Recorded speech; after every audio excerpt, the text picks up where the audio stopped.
In this series, we will be reading the rules text for the tabletop role-playing game, Draw Steal. This episode covers the section on rewards.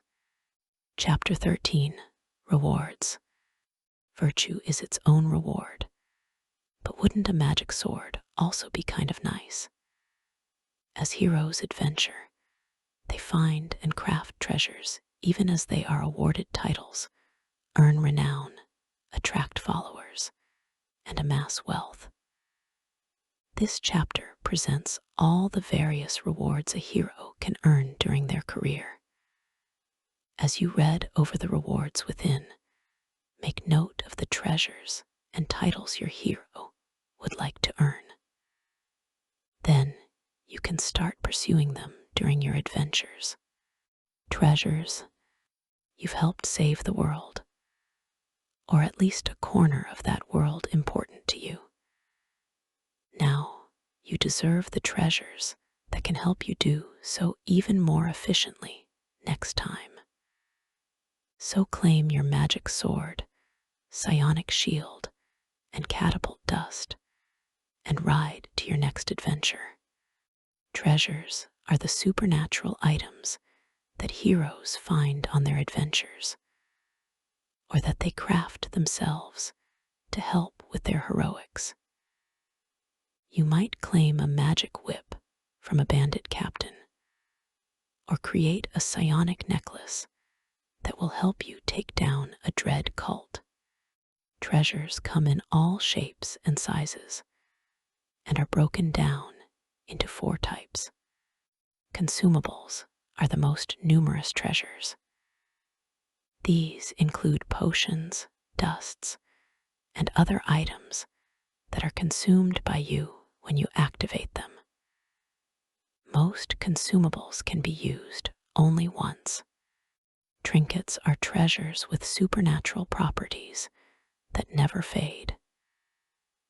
These include magic bags, boots, cloaks, gloves, jewelry, and other oddities. Leveled treasures are treasures that become even more powerful in the hands of a higher level hero. They connect with their user, building a bond that fuels the item's supernatural power. Armor, implements, and weapons are the most common types of leveled treasure. Artifacts are treasures of legendary power that can change or shape an adventure, or even an entire campaign.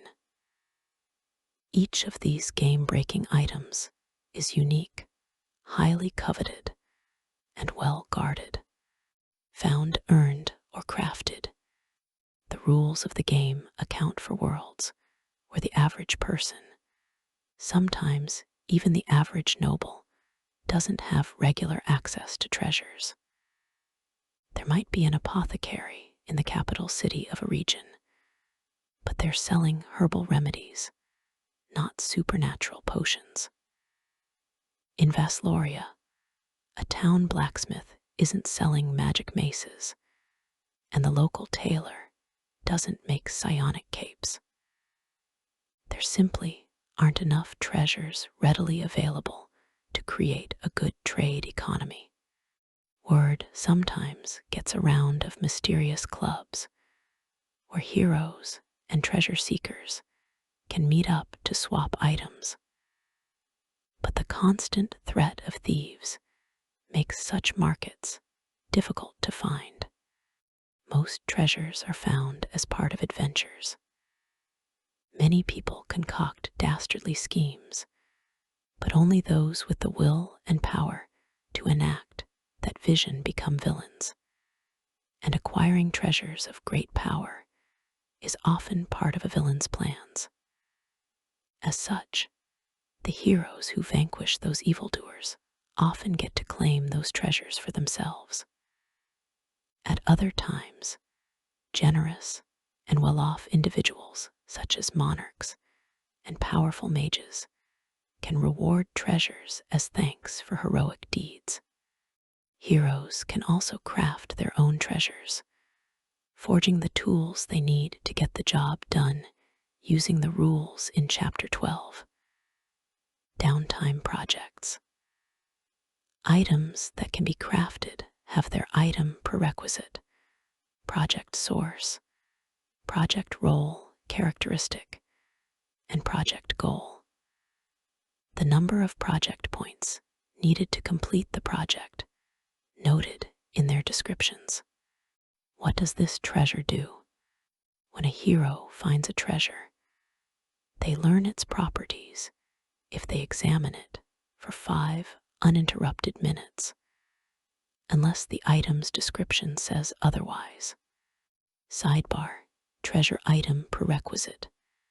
Each treasure has an item prerequisite necessary for crafting it. The exact nature of many of the materials used as an item's prerequisite is left nebulous so that the director can more easily work those materials into a campaign. What's a mine spider, and how rare is their silk?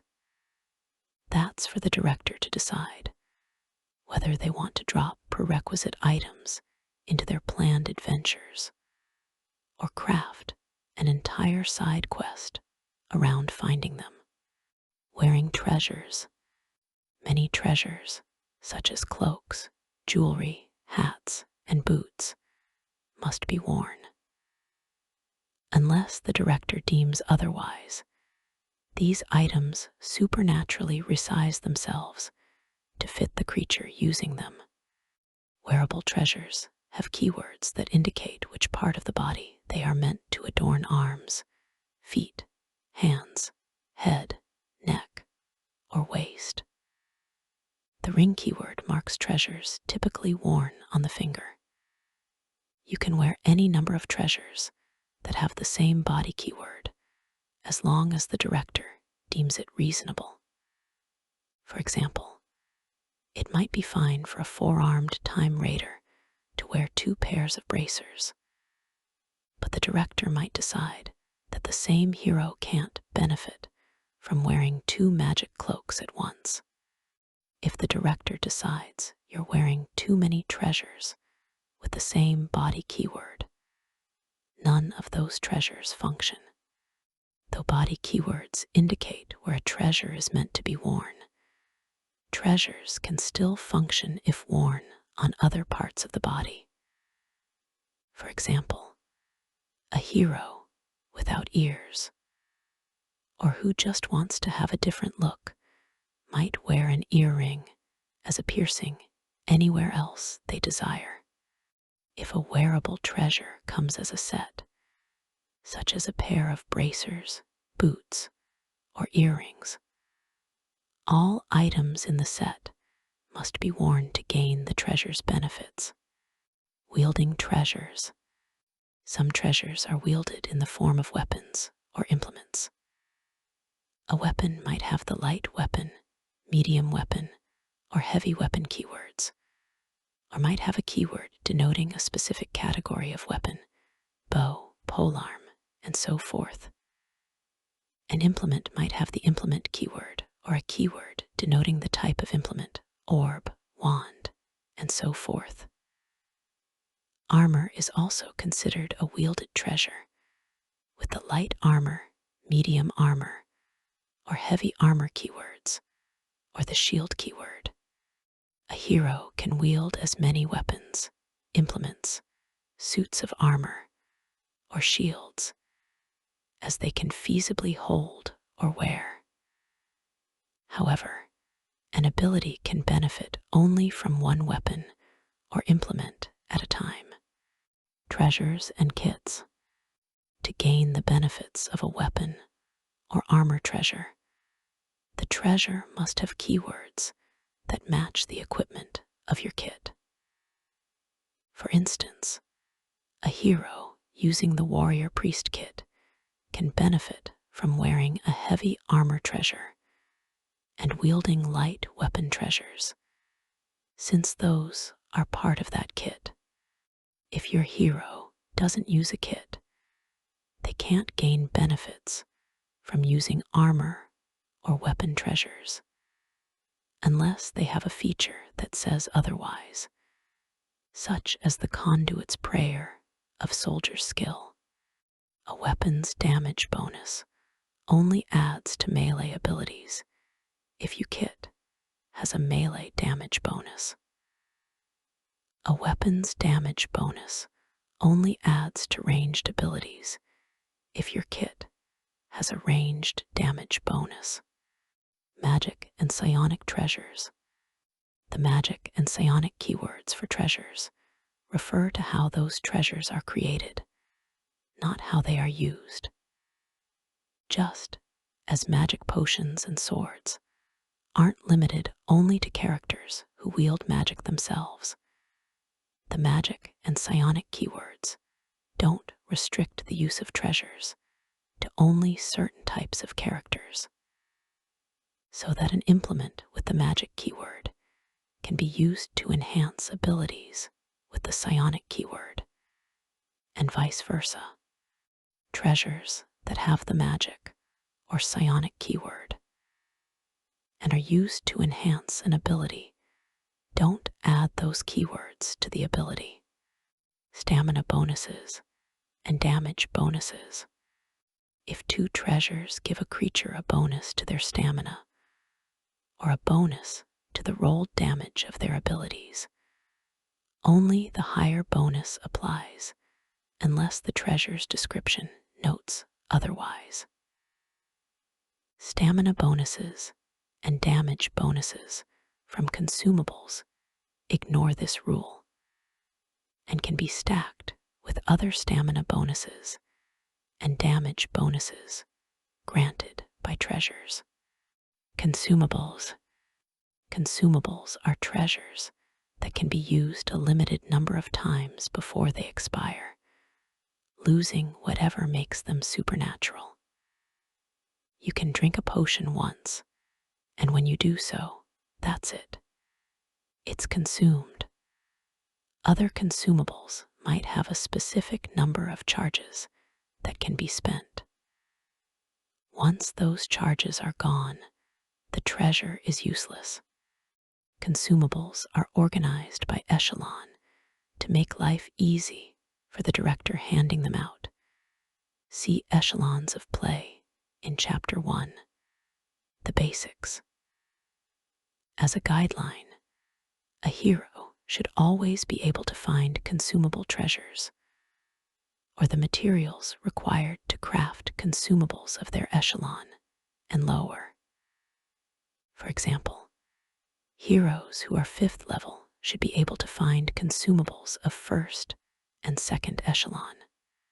In some cases, the director might decide to award consumables of an echelon higher than the hero's echelon. But such a choice means giving the heroes more power than the encounter building guidelines in Draw Steel. Monsters accounts for. Your character can carry any number of consumables at a time. Trinkets. Trinkets are treasures that can be used at will without a reduction in their potency. They generally provide a small benefit, such as allowing you to see farther or become a bit better at picking locks. Like consumables, trinket treasures are organized by echelon. You can carry any number of trinkets. Leveled treasures. Like trinkets, leveled treasures can be used at will without a reduction in potency. However, leveled treasures tap into their wielders in a way that trinkets don't, becoming more powerful and increasing their capabilities as you gain new levels. Leveled benefits. Each leveled treasure has benefits that you gain at 1st, 5th, and 9th levels. You can't use a treasure's benefit until you achieve the appropriate benefits level. Leveled benefits are cumulative. Carry 3 safely. Your connection with leveled treasures doesn't just make them useful, it also makes them dangerous. Each leveled treasure is a quasi-sentient, purpose-driven entity. A magic sword wishes to be used in combat. A psionic implement yearns to unleash its powerful magic. As such, a creature can safely carry a maximum of 3 leveled treasures at a time. If you carry more leveled treasures, those items become jealous of one another and fight for your attention, attempting to subconsciously influence you into using them and leaving your other items behind. It's fine to own or possess more than 3 leveled treasures, as long as the extras are stored away or in the possession of other creatures. But if you carry more than 3 leveled treasures, you must make a presence test during each respite, 11 or lower. One of your leveled treasures, chosen by the director, grabs hold of your psyche. It forces you to sleepwalk or otherwise enter an active fugue state and discard the rest of your leveled treasures in locations you can't remember. If you want those items back, you'd better get looking before someone else finds them. 12 to 16. Your items work together to prevent you from moving until you pick 3 items and leave the rest behind. 17 or higher, nothing happens. Sidebar, you don't need 3, because you can carry up to 3 leveled treasures safely. It's easy to assume that your hero should always seek out and carry 3 such treasures. The truth is that many heroes find carrying just 1 or 2 leveled treasures a perfect thematic and mechanical fit, and have no real need for more. That's totally fine. You'll still be super powerful with just 1 leveled treasure, especially if you obtain or craft trinkets and consumables that might serve you better. Leveled armor treasures, magic and psionic armor and shields are the primary tools of heroes, always ready to hurl themselves into combat. Leveled implement treasures. Implements are pieces of jewelry, orbs, staffs, tomes, wands, and other objects used by magic and psionic heroes to focus their power. Leveled weapon treasures. For combat-focused heroes, weapons channeling magic and psionic power can easily tip the balance of any battle. Other leveled treasures. In addition to armor, shields, implements, and weapons, heroes can make use of a wide range of magic and psionic treasures. Artifacts. Artifacts are powerful treasures, with entire campaigns to be built around finding, using, hiding, protecting, or destroying one. Make no mistake, these items unbalance the game.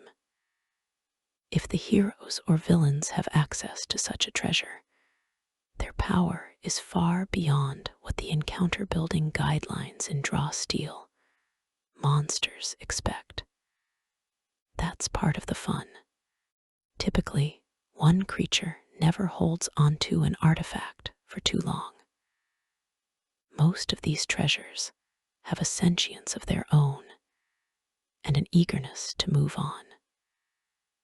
Since many powerful entities might want to get their hands on an artifact, characters might see armies, dragons, and even gods come to collect one from a wielder who refuses to let go.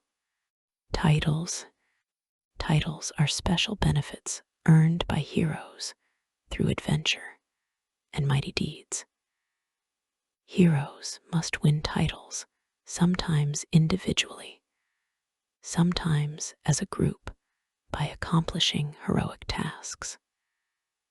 Titles are the record of a hero's accomplishments, forming the basis of the stories told of them in taverns or whispered in the halls of the mighty.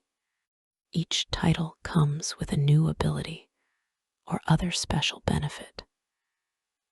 By earning titles, heroes gain a unique set of capabilities that sets them apart from other adventurers. Title requirements. Players don't simply choose their characters' titles. Like treasures and renown in the next section, titles must be won. Each title has a unique requirement, so that earning a title might mean your character needs to defeat a specific monster, research dangerous forbidden lore, or in the case of the monarch title, win a kingdom. Titles aren't given out on a schedule. Instead, the director grants one whenever heroes perform a deed worthy of it.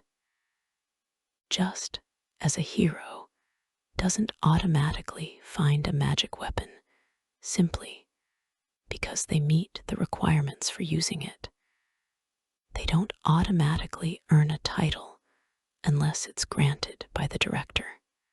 Although the director gives out titles, if you want to earn a specific title, let your director know. For instance, you might say, "I'm interested in the dragon-blooded title. Can my hero listen for rumors of any wicked dragons nearby that need smiting? Having ambition is good.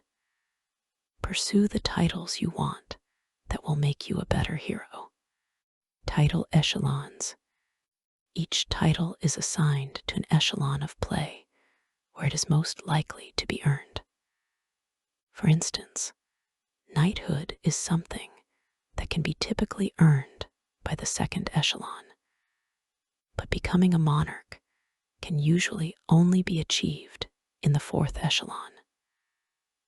But don't let the rules get in the way of a good story. If the director decides that your character somehow wins a knighthood at first level, bask in the glory of this great accomplishment. Sidebar for the director: granting titles early. Granting titles before characters reach the recommended echelon can be fun, but it's worth noting that doing so might have unwanted effects on the game. Higher echelon titles often grant more significant benefits than lower echelon titles. If a hero becomes queen at first level, her royal responsibilities might overshadow her other adventures. Don't grant a title more than one echelon early unless you know what you're getting yourself into. Customizing titles.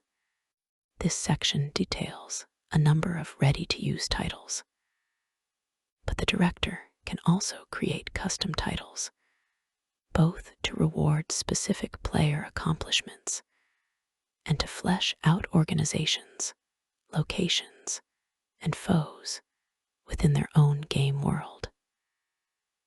When a hero finally achieves a long-term goal after many game sessions of struggle, the director can memorialize the moment by granting a unique title. Similarly, the director can grant custom titles when the heroes befriend specific factions, defeat notorious villains, or learn new moves from skilled NPCs. The easiest way to create custom titles is to modify an existing title's requirements to fit the adventure at hand. For instance, your world might contain a secretive organization of freedom fighters, the Jesters, who never carry weapons, defeating foes with unarmed attacks and improvised weapons. Creating a Jester title can be as easy as modifying the brawler title by changing its requirements to fight alongside the jesters against a mutual foe. Sidebar for the director. Perks as custom titles. You can turn a perk into a first echelon title simply by giving it a prerequisite. See Chapter 7, Perks. For example, a hero might gain the familiar perk as a title instead if they complete a quest for an archmage, who then teaches the hero the conjuring ritual as a reward. How many titles? Just because a hero meets the prerequisite for a title doesn't mean it is granted to them. The director decides when a hero earns a title and its benefits. Odds are you'll be adventuring quite a bit and qualify for more than a few. But gaining too many titles all at once can make for a complicated hero. In general, a hero typically earns one title per echelon of play, though they can earn more or fewer at the director's discretion. Title benefits. Some titles have only one benefit. These are typically earned by heroes individually instead of together as a group. Only the hero doing the studying or meeting a particular fate reaps the reward. Most titles, however, are earned by all the heroes at once for accomplishing a great task, benefiting them all. These titles typically offer a selection of 3 or 4 different options. When the party earns the title, each player decides which benefit their hero takes. For instance, if the party triumphs in a tavern fight and gains the brawler title, one hero might become more adept at fighting with improvised weapons. Another might learn a special dodge to use when flanked by multiple enemies, and 2 others might simply revel in the increased notoriety. A hero can take any of a title's benefits they qualify for, and multiple heroes can take the same benefit. Granting titles. Titles are rewards for heroic activities, and they often go hand in hand with treasure and other goodies. If the party defeats a fearsome monster and earns renown, or accomplishes a quest and wins a magic-leveled treasure, 1 or more characters might earn a title at the same time. There is no hard and fast rule for the number of titles characters should accumulate by a certain level. If a character wins a title whenever they accomplish a truly notable deed once every few adventures, then they might earn about 1 title per echelon. Sticking to this rate isn't a requirement, though. Characters might easily earn twice or half as many titles, making them a bit more or less powerful than they otherwise would be. A director can even skip granting titles altogether if they wish. Sidebar, optional rule. Players choose titles. If the director doesn't want to track player accomplishments, they can let the players do it instead. In this case, whenever a hero enters a new echelon of play, they gain 1 title of their choice for which they qualify. Sidebar for the director. Planning titles. While running a game session, it can be hard to track the hero's actions and remember which titles they might qualify for. As such, it's easier to plan titles ahead of time. If the heroes might face a demon or dragon in an upcoming adventure, you can include the demon slayer or dragon blooded titles as potential rewards alongside that magic cloak or psionic dagger. You can even use titles to inspire adventures. What challenges should a hero face to earn the demigod title? Renowned. As you accomplish heroic deeds, your fame allows you to influence NPCs and attract followers. Your infamy among your enemies also grows. Every hero has a renown score that represents how they can use their reputation to influence others. The higher the score, the greater your impact with those who know of your legend. At the start of character creation, your renown is 0. Some careers can increase your initial renown score. See Chapter 4. Background. Increasing renown. Some perks, see Chapter 7. Downtime projects, Chapter 12. And titles and treasures, part of Chapter 13. Rewards can increase your renown. But for the most part, you earn renown at the end of an exciting adventure, often after the acknowledgement of a powerful NPC that you helped save them, their family, their home, their organization, or even their nation or world. That NPC and anyone else who witnessed your heroics can tell the tale, and from there, your legend grows. In most campaigns, the director sets the characters up to earn 1 renown per level.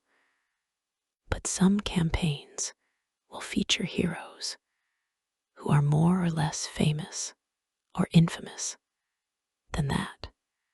Influence negotiation. Renown changes the way NPCs respond to heroes during negotiations. See Chapter 11. Whether that renown takes the form of fame or infamy. Attract followers.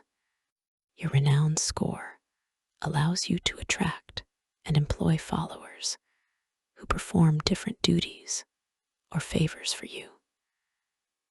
The Renown and Followers table shows how many followers a hero can have at one time based on renown. You can always let go of a follower in your employ to hire a new one.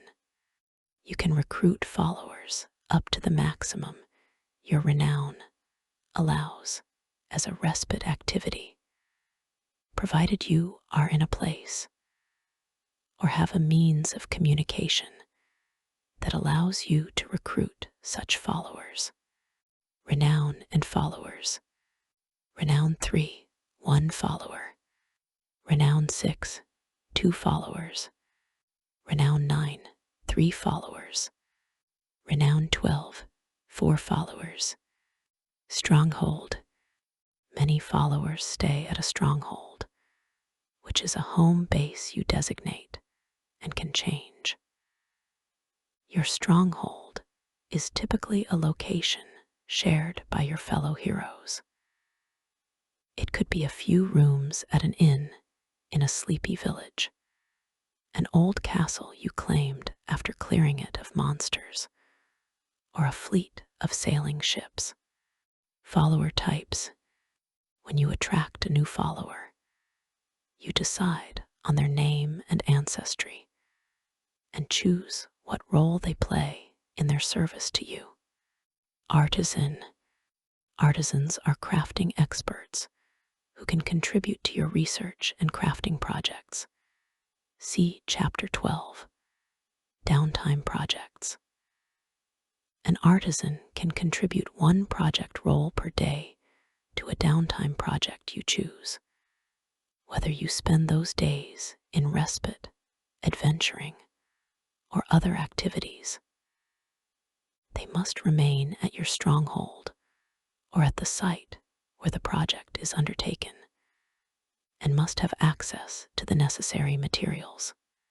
When you recruit an artisan, choose 4 skills from the crafting skill group that they know. See skills in Chapter 9.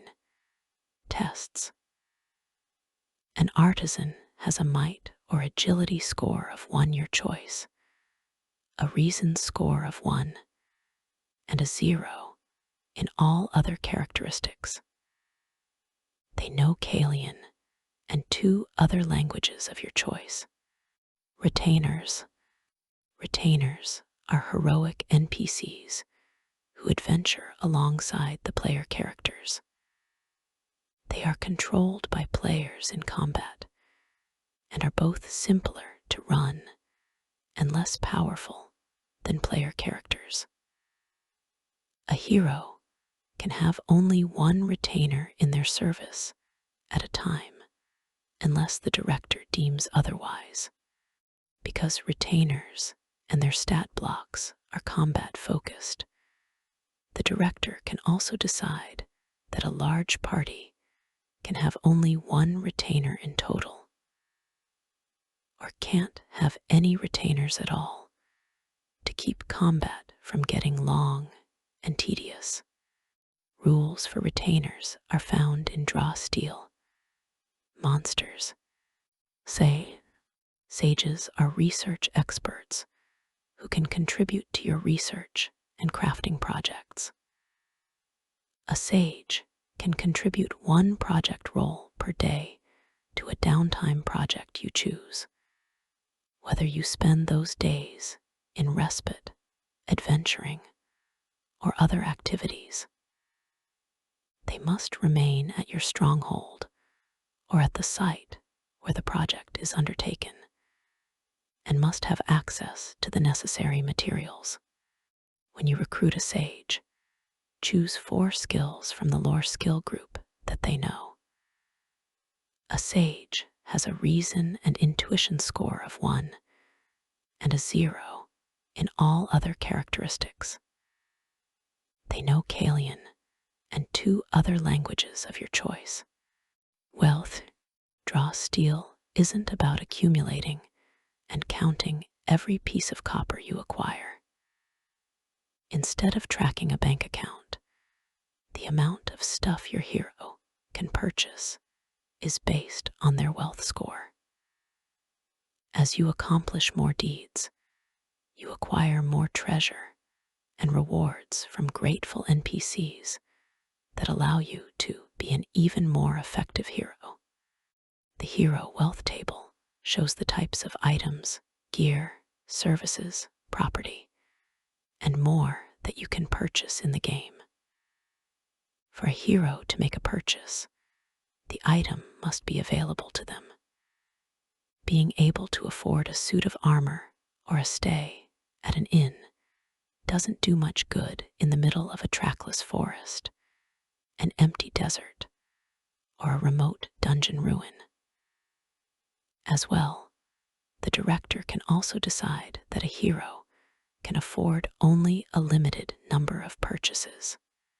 For example, a hero with wealth 3 can easily buy a small house, but that wealth doesn't mean they can buy up every available small house in the local area to become a landlord.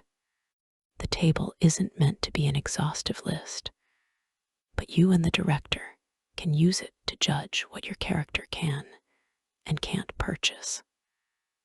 For instance, the relative value of an ox isn't on the table, but you can reasonably assume that if you can buy a horse, you can probably afford an ox as well. Don't at us, farm nerds. And if you can't afford something you want, fear not. You might still be able to acquire a specific good or service through negotiation, or by trading your heroic services instead of spending cash. Treasures such as magic swords, psionic crowns, and even healing potions are rare to the point where they don't appear on the hero wealth table. Such items typically can't be purchased and are instead found on adventures, traded for other treasures, given as rewards by NPCs, or crafted by the heroes. Earning wealth. Each hero starts with a wealth score of 1 that can be improved by their choice of career during character creation. See Chapter 4, Background.